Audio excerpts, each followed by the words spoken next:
সামনে ইলমে দ্বীনকে যারা কোরবান করেছে, ফাহাতু আলাইহিম, সর্বপ্রথম তারা সেই সকল দুনিয়াদারদের দ্বারাই লাঞ্ছিত হয়েছে।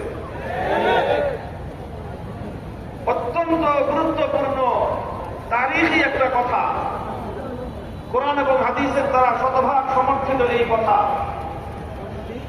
হাদিসের মধ্যে রাসূল আকরাম সাল্লাল্লাহু আলাইহি ওয়াসাল্লাম উম্মতকে সতর্ক করেছেন যে তোমাদের মধ্যে একদল আলেম এমন হবে, তারা বলবে যে আমরা নাতিল কুমারা, যে আমরা দুনিয়ার ক্ষমতাবানদের কাছে যাব। কেন? যে দুনিয়ার ক্ষমতাবানদের কাছ থেকে, ক্ষমতাসীনদের কাছ থেকে কিছু দুনিয়ার ভাগবটোয়ারা, কিছু টাকা পয়সা, কিছু ক্ষমতা যদি আমরা তাদের কাছ থেকে নিয়ে নিতে পারি, আমাদের দিন আমরা তাদের কাছ থেকে রক্ষা করব, শুধু তাদের কাছে যাব, দুনিয়ার কোটলাটা নিয়ে আমরা সেখান থেকে চলে আসব। কথা বুঝতেছেন আপনারা আমার? অনেক আলেমের এরকম মাঝে মাঝে চিন্তা হয় যে আমরা দুনিয়ার ক্ষমতাবানদের কাছ থেকে ওনাদের কাছে যাব, গিয়ে তাদের কাছ থেকে শুধু দুনিয়াটা হাসিল করেই চলে আসব।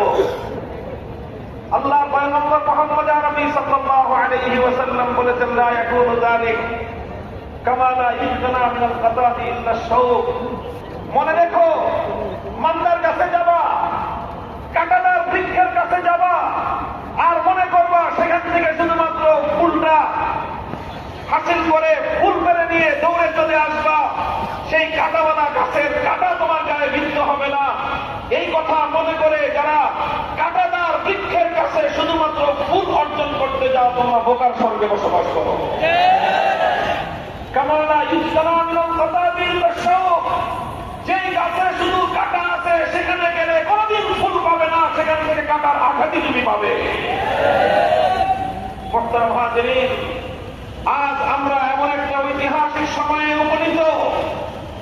এই সময়ে বিশেষ করে এই বাংলাদেশের সরজমিনে বাংলা, আমাদের অতীত ঐতিহ্যের বাংলাদেশ, শত শত বছর ধরে যে বাংলার মাটিকে আমাদের পূর্বসূরীরা প্রথমে নিজের মাথার ঘাম পায়ে ফেলে মাথার ঘাম দিয়ে মাটিকে সিদ্ধ করেছেন, তারপর রাতের অন্ধকারে মাটিতে চোখের অশ্রু দিয়ে মাটিকে সঞ্জীবিত করেছেন, এরপরে মাটিতে বুকের রক্ত ঢেলে দিয়ে মাটিকে উজ্জীবিত করেছেন। সেই মাটির সর্বশেষ আশ্রয় এবং ভরসার স্থল এই জাতির আলেম সমাজ।